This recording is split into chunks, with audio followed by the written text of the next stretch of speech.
I watched in horror as muddy water erupted from every drain pipe around my property. Wedding guests screamed as their designer dresses were soaked in filthy brown sludge. The bride stood frozen in her $1,000 gown, now stained beyond repair. But none of that mattered to me. What mattered was the look on Sheriff Corinne's face as she realized she had been completely outplayed. Her mask of authority cracked like glass as she screamed threats at me from her ankle-deep puddle of defeat. That was the moment I knew I had won. 6 months ago, my life was perfect. I had found my slice of heaven on 12 acres of rural land just outside Millbrook County. The property sat at the end of a winding gravel road, surrounded by oak trees that had stood longer than the town itself. Every morning, I would sit on my front porch with coffee and watch the sun rise over the pasture that stretched behind my house. I had moved here after my divorce, seeking peace after years of city noise and stress. The house was modest but comfortable. What made it special was the yard I had spent 2 years perfecting. Rolling green grass, flower beds bursting with color, and a small pond that reflected the sky like a mirror. Neighbors were few and far between, which suited me perfectly. The people in town were friendly enough. I shopped at Miller's General Store, ate breakfast at Ruby's Diner on Sunday mornings, and waved to folks I passed on the road. Everyone knew everyone else's business, but they respected boundaries. It was the kind of place where you could leave your doors unlocked and your keys in the truck. Sheriff Corinne Williams had been a fixture in Millbrook County for over 15 years. She was a tall woman with steel-gray hair always pulled back in a tight bun. Her uniform was always pressed, her boots always polished. She drove the county roads in her white patrol car like she owned them, which in many ways she did. I had met her a few times at community events. She seemed professional enough, if a bit cold. She would nod politely when we crossed paths, but there was something in her eyes that made me uncomfortable. It was the look of someone who was always measuring you, always calculating whether you were useful or problematic. My property became my sanctuary. I spent hours working in the garden, maintaining the lawn, and adding little touches that made it feel like home. The flower beds were my pride and joy. Roses, daffodils, and tulips created a rainbow of color that could be seen from the road. Neighbors would slow down just to admire the view. The pond had been my biggest project. I had it dug professionally, but I installed the drainage system myself. It connected to several underground pipes that ran throughout the property, originally designed to prevent flooding during heavy rains. The system was more complex than it needed to be, but I enjoyed the engineering challenge. On quiet evenings, I would walk the perimeter of my land and feel grateful for the peace I had found. The nearest neighbor was half a mile away. The only sounds were birds, insects, and the occasional distant hum of a tractor. It was exactly what I had dreamed of when I left the city behind. I thought I had found the perfect place to live out my retirement years. I thought I was far enough from the world's problems to avoid drama and conflict. I thought wrong. What I did not know was that Sheriff Corinne Williams had been watching my property for months, and she had plans for it that did not include asking my permission. The first crack in my peaceful world appeared on a Tuesday morning in March. I was deadheading roses when I heard the crunch of gravel in my driveway. A white patrol car rolled to a stop near my front porch, and Sheriff Corinne Williams stepped out with the confidence of someone who owned the place. She was not in uniform, which struck me as odd. Instead, she wore civilian clothes and a smile that did not reach her eyes. She walked across my lawn without invitation, her boots leaving marks in the soft grass I had watered that morning. "Good morning," she said, her voice carrying that artificial sweetness people use when they want something. "I hope you do not mind me stopping by unannounced." I set down my gardening shears and wiped my hands on my jeans. "Good morning, Sheriff. What can I do for you?" She looked around my property with obvious appreciation, taking in the flower beds, the manicured lawn, and the view of the pond. "You have done beautiful work here. This place looks like something out of a magazine." "Thank you," I replied, waiting for her to get to the point. Her smile widened. "That is actually why I am here. My daughter Jennifer is getting married in June, and we have been looking for the perfect venue. When I saw your property, I knew this was it." The words hit me like a physical blow. I blinked, certain I had misheard. "I am sorry, what?" "Your backyard would be perfect for the ceremony," she continued, gesturing toward the pond. "We could set up chairs facing the water, maybe an arch right there by the roses. The reception could be on the front lawn. It would be absolutely beautiful." I felt my mouth open and close like a fish. "Sheriff Williams, I think there has been some misunderstanding. This is my private property. I do not host events." Her smile flickered for just a moment. "Oh, I know it is your property. I am not suggesting we take it from you. I am asking you to let us use it for one special day. It would mean so much to Jennifer and her fiancé." "I appreciate that, but no. I moved here for privacy and quiet. I do not want a wedding on my property." The temperature seemed to drop 10 degrees in the space between us. Sheriff Coren's smile became thinner, more like a grimace. "I understand your initial reaction, but I think you should take some time to consider it. This would be a wonderful way to contribute to the community." "I have considered it," I said firmly. "The answer is no." She stepped closer, and for the first time I noticed her hand resting casually on her hip where her service weapon would normally hang. Even in civilian clothes, she carried herself like someone accustomed to getting her way through intimidation. "I think you might change your mind once you have had time to think about it properly," she said. "Jennifer has her heart set on this location. It would be such a shame if she had to settle for somewhere less special." The implied threat was subtle but unmistakable. I had lived long enough to recognize when someone was telling me that no was not an acceptable answer. "Sheriff, I understand this is important to your family, but my answer is final. I am not comfortable having a wedding on my property." She stared at me for a long moment, and I saw something cold and calculating in her eyes. Then the fake smile returned. "Well, I suppose we will just have to see about that. Thank you for your time." She walked back to her patrol car without another word, her boots deliberately scuffing the grass as she went. As she drove away, gravel spraying from her tires, I felt a chill that had nothing to do with the weather. I had just made an enemy of the most powerful person in Millbrook County, and I had a feeling this was only the beginning. The first sign that Sheriff Coren was not going to accept my refusal came 3 days later. I was working in my garden when a county inspector's truck pulled into my driveway. A thin man with a clipboard emerged and introduced himself as Dale Peterson. "I am here for a routine property inspection," he said, not meeting my eyes. "We have received some concerns about potential code violations." I had owned the property for 2 years without a single complaint. "What kind of concerns?" He shuffled through papers on his clipboard. "Drainage issues, unpermitted structures, potential septic problems. Standard stuff." For the next hour, he poked around my property, taking notes and photographs. He paid particular attention to my pond and the drainage system, asking detailed questions about permits and installation dates.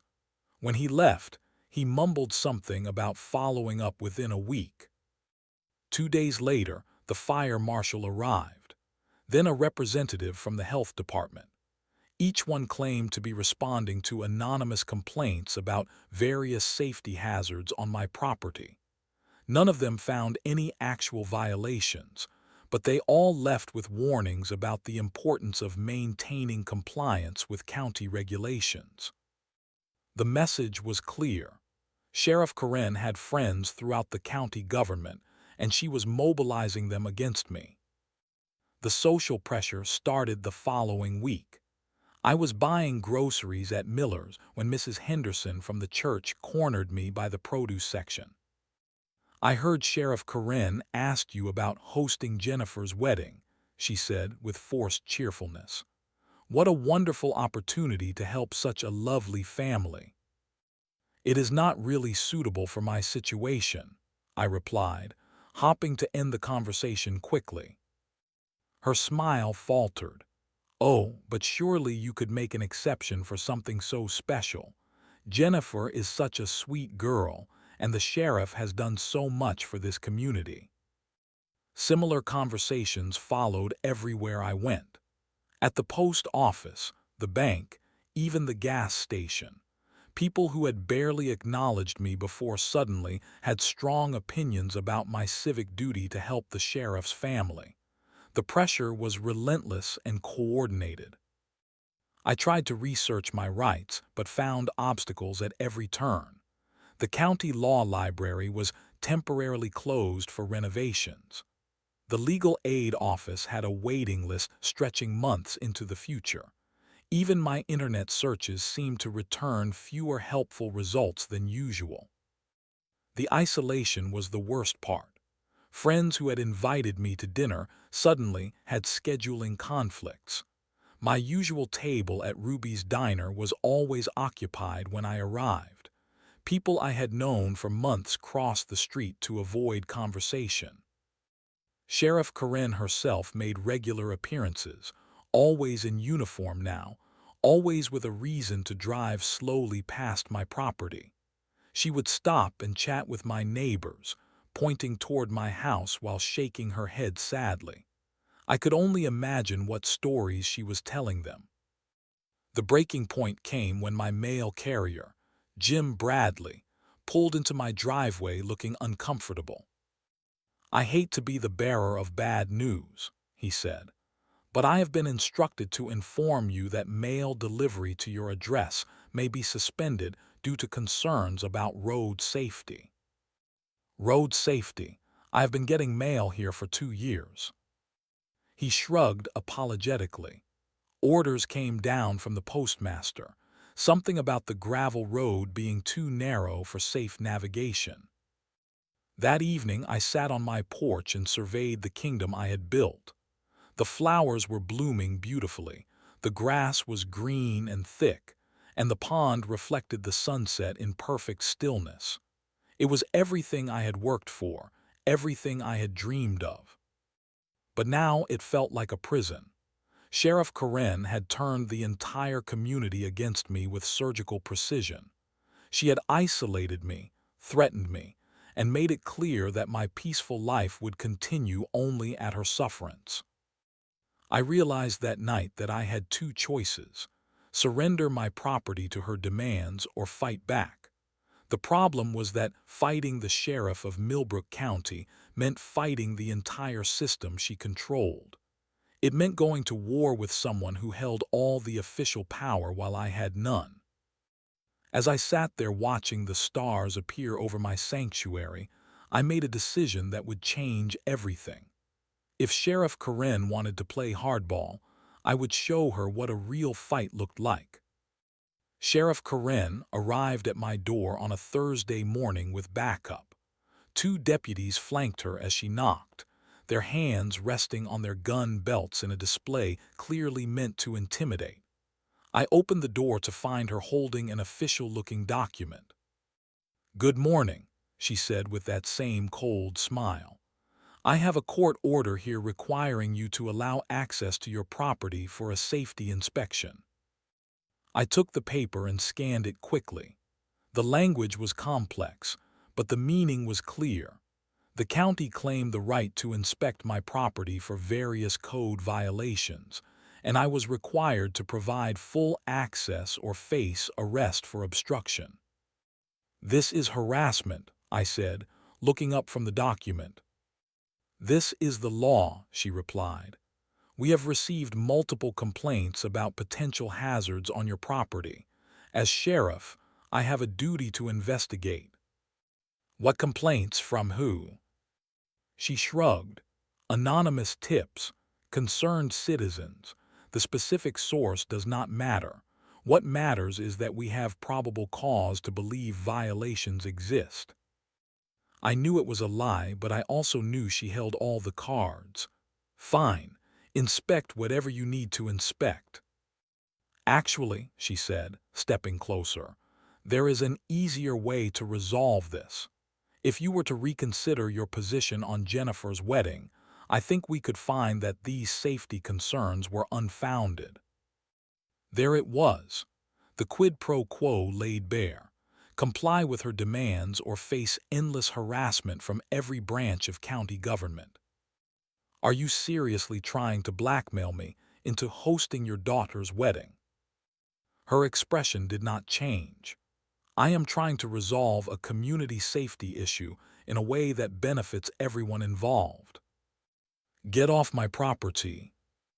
"I am afraid I cannot do that until the inspection is complete." For the next 3 hours, Sheriff Corinne and her deputies went through my property with microscopic attention to detail. They measured fence heights, tested water quality, and examined every structure for code compliance. They found nothing, because there was nothing to find. But as they prepared to leave, Sheriff Corinne delivered the final blow. "Oh, one more thing," she said, pulling out another document. "This is a permit application for a special event. It seems someone has already applied to use your property for a wedding on June 15th. I stared at the paper in disbelief. My name was forged at the bottom as the property owner giving consent. The application was complete, detailed, and officially filed with the county. "I did not sign this." "The signature looks valid to me," she said. "County records show that you have officially requested permits for a wedding celebration on your property. Congratulations on your change of heart." "This is fraud. This is forgery. This is—" I struggled to find words for the magnitude of her corruption. "This is what happens when people do not cooperate with reasonable requests," she said quietly. "You could have made this easy, but you chose to make it hard. Now we do things my way." I felt something snap inside me. The careful control I had maintained throughout weeks of harassment finally broke. "You cannot do this. This is still America. You cannot just steal someone's property because you wear a badge." Sheriff Corinne stepped close enough that I could smell her perfume. When she spoke, her voice was barely above a whisper, but it carried the weight of absolute authority. "I can do whatever I want in this county. I am the law here. If you try to interfere with this wedding, I will arrest you for trespassing on your own property. If you cause problems for my family, I will find drugs in your house and watch you rot in jail. If you think anyone is going to help you fight me, you are more naive than I thought." She handed me a business card. On the back, she had written a phone number in neat handwriting. "That is the number for Jennifer's wedding planner.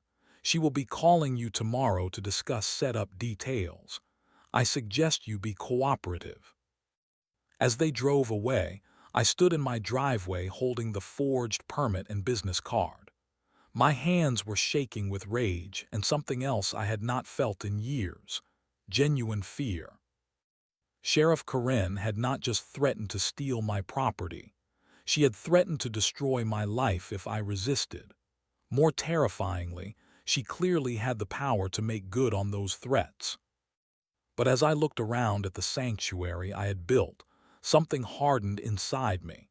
She had made one crucial mistake in her campaign of intimidation. She had assumed I would be too afraid to fight back.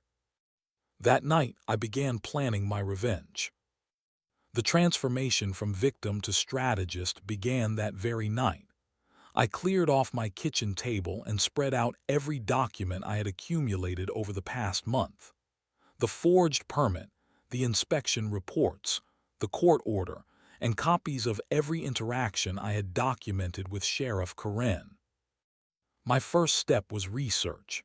If Karen had a weakness, I needed to find it. I drove to the county seat 2 hours away and spent the day in their larger public library, researching everything I could find about Sheriff Karen Williams. What I discovered was a pattern of abuse stretching back years. Newspaper archives revealed a series of suspicious incidents, evidence that mysteriously disappeared from cases involving her friends, arrests that were never prosecuted when they involved prominent families, and civil rights complaints that vanished into bureaucratic limbo. But the most interesting discovery was financial. Public records showed that Sheriff Karen lived well beyond what her salary should have allowed. Her house was worth 3 times her annual income. Her daughter had graduated from an expensive private college without student loans. Her husband drove a luxury truck that cost more than most people's homes. I began reaching out to people who had been hurt by her corruption. It took weeks of careful conversations, but eventually I found them. A small business owner who had been harassed into closing after refusing to contribute to her campaign. A single mother who had lost custody of her children after filing a complaint about police misconduct. A veteran who had been arrested on trumped-up charges after questioning her authority at a town hall meeting. Each person had the same story. Sheriff Karen had destroyed their lives systematically and thoroughly. More importantly, they all had evidence. Photos, recordings, documents that proved her pattern of corruption and abuse. But they were all too afraid to act on it. She had made examples of them, and the lesson was clear. Cross Sheriff Karen Williams and she would crush you completely. That was when I realized my advantage. Unlike her previous victims, I had nothing left to lose. She was already planning to steal my property and destroy my peace. I had no job she could threaten, no business she could shut down, no family she could target. More importantly, I had something she did not know about, my drainage system. When I had installed the pond and its associated pipes, I had engineered it to handle massive water flow during storm season. The system included pumps, diverters, and drain outlets positioned throughout my property. Originally designed to prevent flooding, it could just as easily be used to create flooding. My plan began to take shape. If Sheriff Karen wanted to use my property for her daughter's wedding, I would give her exactly what she asked for. But the celebration would not go the way she expected. I spent weeks preparing. I tested water flow rates and pump capacities. I mapped every drain outlet and calculated optimal timing for maximum effect. I installed hidden cameras to document everything that would happen. The beauty of my plan was its simplicity. Everything I would do was perfectly legal. The drainage system was on my property, installed with proper permits. If there happened to be a catastrophic plumbing failure during an unauthorized event on my land, well, these things happen. But the real genius was in the water source. My property sat at the confluence of 2 seasonal streams. During dry weather, they were barely a trickle. But I had discovered that a series of beaver dams upstream created natural reservoirs that could be released all at once. I made several trips upstream, carefully removing strategic sections of the dams. Not enough to cause immediate flooding, but enough to ensure that when I opened my drainage systems at full capacity, the resulting water flow would be massive and unstoppable. The final piece of my plan involved documentation. I knew that Sheriff Karen would try to retaliate, probably by arresting me for sabotage or destruction of property. But if I could capture her reaction on camera, if I could record her losing control, and revealing her true nature, I would have the evidence needed to destroy her career. I installed cameras throughout my property, hidden but positioned to capture every angle of the coming disaster. I prepared legal documents outlining her abuse of power and my right to defend my property. I gathered contact information for news reporters, civil rights organizations, and federal law enforcement agencies. As June 15th approached, I felt a calm confidence I had not experienced in months. Sheriff Karen thought she held all the power, but she had made a critical error in judgment. She had underestimated her opponent. On the morning of the wedding, I was ready for war. The morning of June 15th dawned clear and beautiful. Perfect weather for an outdoor wedding, which made what I was about to do even more satisfying. From my bedroom window, I watched the first delivery trucks arrive at dawn, workers unloading white chairs, tables, and an elaborate flower arch. Sheriff Karen arrived early, dressed in an elegant navy dress that probably cost more than most people's monthly rent. She directed the setup like a military operation, pointing and gesturing, while workers transformed my carefully maintained lawn into her daughter's dream venue. The irony was not lost on me. My flower beds, which I had lovingly tended for 2 years, were being used as a backdrop for an event I had explicitly refused to host. My pond, which I had designed as a peaceful retreat, was now the centerpiece of someone else's celebration. I spent the morning making final preparations. The upstream beaver dams had been strategically weakened over the past week. My drainage pumps were primed and ready. The cameras were positioned and recording. Everything was in place. Guests began arriving around 11 in the morning. Expensive cars filled my driveway and lined the gravel road leading to my property. Women in designer dresses and men in pressed suits walked across my lawn, admiring the scenery and complimenting Sheriff Karen on her choice of venue. The bride arrived in a white limousine, looking radiant in a gown that probably cost more than my monthly budget. Jennifer Williams was genuinely beautiful, and for a moment, I felt a pang of guilt about what I was going to do to her special day. But then I saw Sheriff Karen basking in the compliments from her guests, accepting praise for her wonderful taste in choosing such a perfect location. She was taking credit for my 2 years of hard work, acting like she had discovered some hidden gem instead of stolen someone's private property. The ceremony began at noon. 100 guests sat in neat rows of white chairs, facing the pond where an officiant waited under the flower arch. Sheriff Karen sat in the front row, wearing a smile of complete satisfaction. I waited until the bride and groom had exchanged vows. I waited until the rings were placed and the pronouncement was made. I wanted them to have that moment at least. But as soon as the officiant said, "You may kiss the bride," I activated my system. The first sign was a low, rumbling sound, like distant thunder. Guests looked around in confusion as the ground beneath their feet began to vibrate slightly. Then the drain outlets around my property began to overflow. It started slowly, water bubbling up from decorative drains I had positioned throughout the landscaping. But within minutes, the trickle became a stream, and the stream became a torrent. The guests closest to the pond noticed first. Water was rising rapidly, spilling over the carefully constructed banks and spreading across the grass.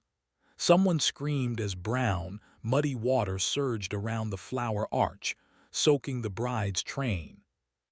Chaos erupted as 100 wedding guests realized they were standing in the path of a flash flood. Women kicked off their heels and ran for higher ground. Men rolled up their pants and tried to salvage decorations. The bride stood frozen in horror as her $1,000 gown turned brown with mud. But the real show was Sheriff Karen's reaction. I watched from my kitchen window as she realized what was happening. First came confusion, then recognition, then pure, uncontrolled rage. She stormed across the flooded lawn, her expensive dress soaked to the knees, screaming my name at the top of her lungs. When she reached my front porch, her carefully composed mask of authority had completely disappeared. "Turn it off," she screamed, pounding on my door. "Turn off the water right now." I opened the door with a look of innocent concern. "Sheriff Williams, what seems to be the problem?" "You know exactly what the problem is. You sabotaged my daughter's wedding." "I am afraid I do not understand. It looks like you are having some kind of plumbing emergency. These old properties can be unpredictable." She was beyond rational thought now, spitting with rage and gesticulating wildly. "This is deliberate. This is malicious destruction of property. I am going to arrest you right now." "For what crime exactly?" I asked calmly. "This is my property. If my drainage system has malfunctioned during an unauthorized event on my land, I hardly see how that is my fault." That was when she completely lost control. Standing ankle-deep in muddy water, surrounded by the ruins of her daughter's wedding, Sheriff Karen Williams revealed her true nature to everyone present. "I will destroy you for this," she screamed. "I will plant drugs in your house. I will have you arrested. I will make your life hell until you beg for mercy." Every word was captured on my hidden cameras. Every threat, every admission of corruption, every revelation of her willingness to abuse her power for personal revenge. The wedding was over, but my real victory was just beginning. The aftermath unfolded faster than I had dared to hope. Within hours of the wedding disaster, cell phone videos of Sheriff Karen's meltdown were circulating on social media. By evening, news vans were parked outside the county courthouse, and reporters were asking hard questions about corruption in local law enforcement. Sheriff Karen tried to salvage the situation by having me arrested for criminal mischief and destruction of property. She arrived at my door with a warrant, still wearing her mud-stained dress from the wedding, and personally slapped handcuffs on my wrists. "You think you are clever," she hissed as she pushed me into the back of her patrol car. "You have no idea what I am capable of." But her plan backfired spectacularly. The arrest was filmed by news crews who had been monitoring police radio frequencies. The sight of Sheriff Karen dragging an elderly homeowner away in handcuffs for defending his property played perfectly into the narrative of corruption and abuse of power. More importantly, I had prepared for this moment. Before she arrived, I had uploaded copies of all my evidence to multiple secure servers and sent detailed packages to journalists, civil rights attorneys, and federal investigators. The video of her threatening to plant drugs and falsify charges went viral within 24 hours. Major news networks picked up the story, framing it as a David versus Goliath tale of small-town corruption. Sheriff Karen Williams became the face of everything people hated about abuse of authority. But the real damage came from the people she had silenced over the years. Emboldened by my example and the media attention, her previous victims began speaking out. The business owner she had harassed came forward with recordings of their conversations. The single mother produced documents showing how evidence in her case had been tampered with. The veteran provided testimony about his wrongful arrest. What emerged was a pattern of corruption spanning Sheriff Karen's entire career. She had used her position to enrich herself, silence critics, and settle personal scores. The evidence was overwhelming and undeniable. The FBI opened a federal investigation within a week. State police took over local law enforcement duties, while an independent prosecutor, reviewed years of cases that Sheriff Karen had handled. Civil rights organizations filed lawsuits on behalf of multiple victims. Sheriff Karen tried to fight back, but she was no longer operating from a position of strength. Her political allies abandoned her as the scandal grew.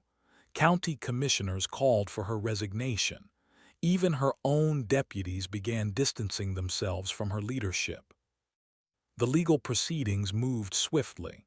Federal prosecutors charged her with civil rights violations, abuse of power, and conspiracy. State prosecutors added charges of fraud, forgery, and official misconduct. The evidence I had gathered, combined with testimony from other victims, built an airtight case. Her attempts to retaliate against me backfired at every turn.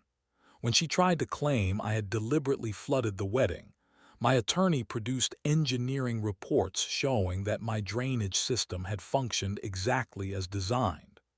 When she claimed I had forged the permits she had filed in my name, handwriting experts proved the signatures were fraudulent. The civil lawsuit I filed against her, and the county became a class action as other victims joined the case. We sought damages not just for property violations, but for the systematic denial of civil rights under color of law. The media coverage was relentless and damaging. Television news programs featured expert panels discussing small-town corruption. Newspaper editorials called for reforms in rural law enforcement. Social media hashtags like Sheriff Karen and Weddinggate kept the story in the public eye. Sheriff Karen's daughter became collateral damage in the scandal. Jennifer Williams, whose wedding had been the catalyst for everything, found herself at the center of a national news story. Her marriage began under a cloud of public humiliation and family disgrace. But I felt no satisfaction in that part of the aftermath. Jennifer had done nothing wrong except be born into a corrupt family. She deserved better than to have her wedding day become a symbol of her mother's downfall. The investigation revealed the full extent of Sheriff Karen's corruption. She had accepted bribes, falsified evidence, and used county resources for personal benefit. Her financial crimes alone were worth millions of dollars in restitution. As the legal net closed around her, Sheriff Karen made one final attempt to negotiate. Through her attorney, she offered to resign in exchange for reduced charges. But prosecutors, armed with overwhelming evidence and facing intense public pressure, refused to make deals. The woman who had once seemed untouchable was now facing decades in federal prison. The system she had corrupted for so long had finally turned against her. Justice was no longer just a hope, it was inevitable. Sheriff Karen Williams was sentenced on a crisp October morning, 5 months after her daughter's ruined wedding. I sat in the federal courthouse gallery and watched as the woman who had terrorized Millbrook County for 15 years received 23 years in prison for civil rights violations, corruption, and abuse of power. She had aged dramatically during the legal proceedings. The confident, intimidating figure I had faced in my driveway was gone, replaced by a broken woman in an orange jumpsuit who could barely make eye contact with the judge. When given the opportunity to speak before sentencing, she offered a brief apology that rang hollow and self-serving. She claimed she had only wanted to help her community and her family, but had made mistakes in judgment. She never acknowledged the lives she had destroyed or the rights she had violated. The judge was not impressed.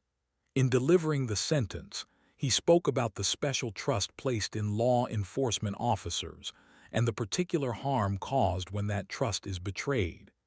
He noted that Sheriff Karen's crimes had undermined faith in the justice system itself. My civil lawsuit was settled for an amount that made my retirement very comfortable. The county paid damages not just to me, but to all of Sheriff Karen's victims. More importantly, they agreed to implement reforms in their law enforcement practices and oversight procedures. But the real victory was not financial. It was the knowledge that I had stood up to corruption and won. I had faced down someone who seemed untouchable and proven that no one is above the law. The aftermath brought unexpected rewards. I received letters from people across the country who had faced similar situations with corrupt officials.